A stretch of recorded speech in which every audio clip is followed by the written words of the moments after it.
Hai guys, kembali lagi bersama Ray dari Fixu Fitness. Video hari ini akan berbeda sedikit dari biasanya. Kalau biasanya gue bahas tentang latihan, di video ini gue cuma mau sharing aja kenapa gue udah jarang sekali menyertakan jurnal pada video gue. Kalian yang udah subscribe channel ini dari zaman video-video lama gue, dimana jemuran masih masuk ke layar dan gue masih super kurus setelah baru keluar dari rumah sakit.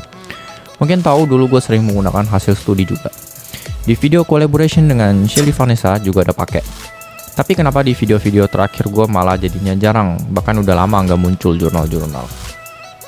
Gue udah pernah ngepost salah satu video yang ngebahas kurang lebih sama, judulnya Stop Latihan Berdasarkan Hasil Studi 7 Alasan Wajib Tahu. Boleh cek video tersebut abis nonton video ini.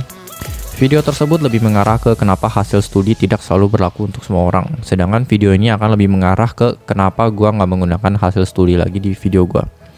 Di sini gue mau nunjukin kalau hasil studi sering disalahgunakan oleh orang yang mau menjadi research-based influencer, tapi nggak ngerti cara baca hasil studi. Yang perlu kalian ketahui adalah, pertama, membaca hasil studi itu nggak mudah. Dan kedua, tidak semua studi bisa dibaca secara gratis. Ada yang perlu bayar. Kalau studi yang kalian baca berkaitan dengan latihan, kalian harus punya pengetahuan yang dalam tentang hal-hal yang berhubungan dengan perkembangan otot. Kalau studi yang kalian baca berkaitan dengan diet, kalian harus punya pengetahuan yang dalam tentang hal yang berhubungan dengan nutrisi. Dan gak cuma itu, kalian juga perlu paham istilah-istilah yang umum digunakan di jurnal, biasanya yang berkaitan sama statistik. Dan harus paham juga mengartikan tabel. Dan jujur aja, orang yang punya pengetahuan di semua aspek yang gue sebut tadi, buat memahami studi itu sangat-sangat sedikit. Kebanyakan orang gak bisa. Kita ambil contoh salah satu penyalahgunaan studi pada film The Game Changer. The Game Changer menggunakan salah satu jurnal berjudul Effects of Beetroot Supplementation on Intermittent High Intensity Exercise Effort. Jadi jurnal ini mengumpulkan beberapa jurnal terhitung dari Maret 31, 2017 dengan kata kunci beetroot, nitrate, supplementation, nutrition, sport nutrition, exercise, sport, physical activity, effort, atau athlete. Terus dirangkum dalam bentuk tabel seperti ini. Dan salah satu studi yang dikumpulkan adalah dari Mosher. Jurnal dari Mosher dan kawan-kawan menyatakan peningkatan performa pada bench press sebanyak 19%, tapi nggak jelas 19% ini dalam bentuk apa. So, kita teliti lebih dalam lagi ke jurnal ini. Subjek yang digunakan adalah 12 orang berumur 19-23 dengan tinggi badan dan berat badan sekian. Menurut penulis jurnal ini, subjek familiar dengan latihan angkat beban dan udah punya 3 tahun pengalaman latihan. Durasi penelitian dijalankan selama 6 hari saja. Sekarang kita masuk ke bagian procedure, di mana ini menjadi bagian yang patut dipertanyakan. Subjek memulai studi ini dengan mencari estimasi one rep max mereka. 6 hari kemudian subjek dites lagi. Tapi kali ini berbeda dengan prosedur awal. Kalau di prosedur awal, subjek disuruh ngangkat beban one rep max mereka. Kali ini mereka dites dengan menggunakan beban 60% dari one rep max, yang diestimasi dari hari pertama mereka datang. Terus disuruh angkat sampai failure, istirahat 2 menit, terus sambung angkat lagi sampai failure sebanyak 3 set. Nah, sekarang gue rangkum permasalahan pada jurnal ini apa aja.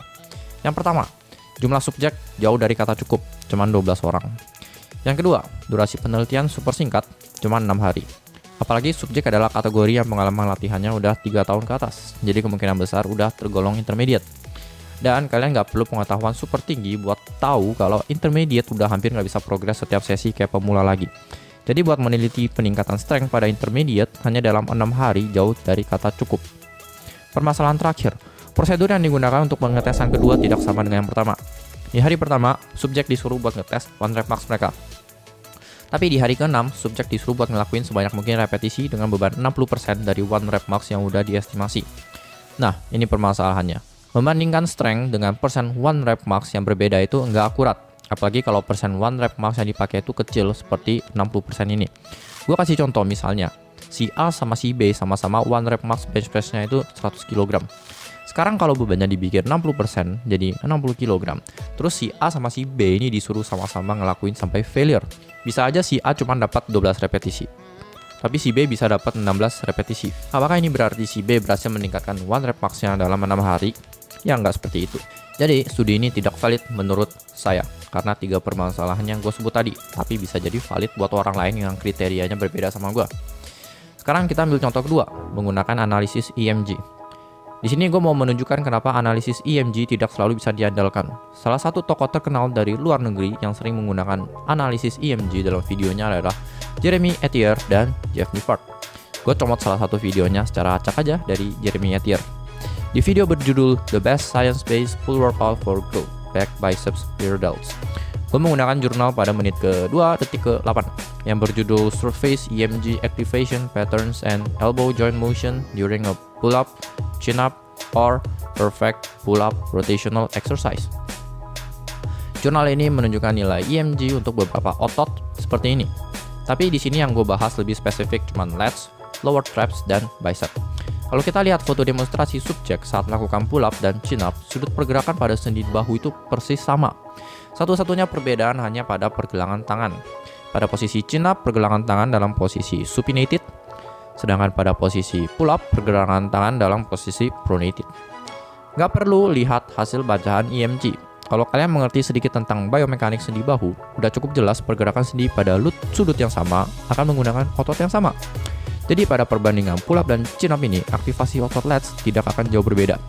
Satu-satunya perbedaan signifikan akan ada pada bicep. Karena pada posisi chin-up, pergelangan tangan kita dalam posisi supinated. Ini akan membuat otot bicep kita lebih pendek dibandingkan saat pada posisi pull-up. Otomatis bacaan pada EMG juga akan menghasilkan nilai yang lebih tinggi. Untuk kebanyakan orang awam, mungkin akan langsung mengambil kesimpulan bahwa pull-up dan chin-up menghasilkan bacaan EMG yang sama untuk otot lats, berarti sama-sama efektif untuk lats. Although both exercises activate the lats to a similar degree, tapi tentu saja nggak seperti itu. Kalau misalnya gue yang menjalankan studi ini, untuk pull-up gue bakal minta subjeknya buat grip sedikit lebih lebar lagi. Ini akan membuat pergerakan sendi bahu lebih dominan ke shoulder adduction. Untuk chin-up, gue bakal minta subjeknya buat grip lebih sempit lagi sampai selebar bahu. Ini akan membuat pergerakan sendi bahu jadi murni shoulder extension. Prediksi gue adalah bacaan EMG untuk grip seperti yang gue bilang tadi akan menghasilkan aktivasi bicep yang lebih rendah untuk chin-up, karena dengan mempersempit grip, derajat supinasi akan berkurang. Aktivasi lats yang lebih tinggi untuk chin-up, dan aktivasi lower traps yang lebih tinggi untuk pull-up. Tunggu sampai suatu saat gue harus studi pull-up versus chin-up dengan grip yang gue sebut tadi. Sekarang contoh studi ketiga, gue menggunakan contoh dalam negeri.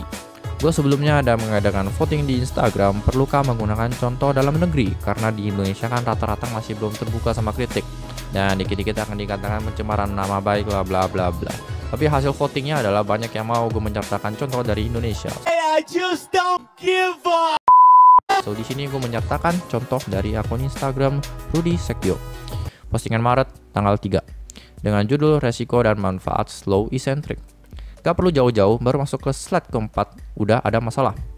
Dua studi yang disertakan pada slide keempat ini gak ada yang mengatakan bahwa studi tersebut adalah tentang slow eccentric. Kita mulai lihat dulu dari yang pertama, yaitu Eccentric Muscle Contraction Risks and Benefits. Jurnal ini tidak mengatakan eccentric yang dimaksud adalah slow alias lambat. Ada beberapa paper yang disertakan dalam jurnal ini, tapi paper yang disertakan mendefinisikan eccentric sebagai pertama, eccentric only training, jadi fase konsentriknya dibantu spotter. Dan kedua, eccentric overload training, jadi menggunakan beban yang di atas kemampuan konsentrik tapi masih mampu dikontrol pada fase eccentric. Jurnal kedua yang disertakan berjudul The Effects of Eccentric versus Concentric Resistance Training on Muscle Strength and Mass in Healthy Adults, a Systematic Review with Meta-Analysis. Meta-analysis itu mengumpulkan beberapa studi berdasarkan kriteria yang jalani studi. Dari 276 studi disaring sampai tinggal 20. Studi yang dikumpulkan di search dengan menggunakan kata kunci ini, gua nggak baca satu-satu. Dan nggak ada satupun di sini yang ada kata kunci slow eccentric-nya. Dua studi menggunakan spotter untuk bagian konsentriknya, jadi subjek hanya melakukan fase eccentric. Ini yang kita sebut sebagai eccentric only training. Dan 15 studi lainnya diestimasi berupa eccentric overload. Jadi menggunakan beban yang nggak bisa diangkat pada fase konsentrik, tapi masih bisa dikontrol pada fase eccentric. Dan hanya 4 studi yang menyetarakan beban pada eccentric dan konsentrik.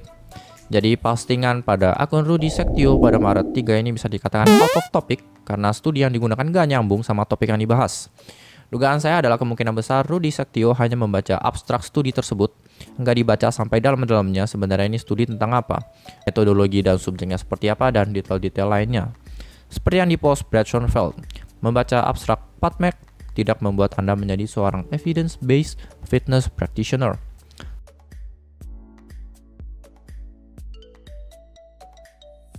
Kesimpulan, menurut gue studi hanya salah satu sudut pandang yang bisa kita gunakan selain dari pengalaman pribadi, pengalaman orang di sekitar kita, dan ilmu biologi yang meliputi nutrisi, anatomi, dan lain-lain. Untuk bisa mendapatkan hasil yang akurat dari sebuah studi, perlu subjek yang banyak untuk meminimalisir faktor variasi individu, dan juga perlu durasi penelitian yang cukup lama, dan perlu pengontrolan aktivitas di luar studi yang lebih ketat. Misalnya, sebuah studi buat ngetes apakah failure lebih baik dari non-failure, perlu dikontrol juga nutrisi dan istirahat mereka selama studi. Kan bisa jadi grup yang failure itu makan protein cuma 1 gram per kilogram per hari, terus grup yang non-failure makan proteinnya 2 gram per kilogram per hari. Ya, ini kan bisa jadi faktor lain yang menghambat akurasi studi. Ada beberapa studi yang mengontrol aktivitas di luar studi, tapi tidak strict. Dalam artian bisa aja subjeknya ngaku-ngaku ada mencapai kebutuhan protein, tapi sebenarnya enggak, siapa yang tahu ya kan? Jadi inti dari video ini adalah buat memberitahu kepada kalian bahwa kalau mau menerapkan hasil studi, wajib dibaca detailnya. Jangan cuma baca abstrak, lalu tarik kesimpulan dari abstrak. Karena kesimpulan yang ditulis di abstrak tersebut, itu adalah kesimpulannya dari yang nulis jurnal tersebut. Belum tentu kriterianya sama dengan kalian.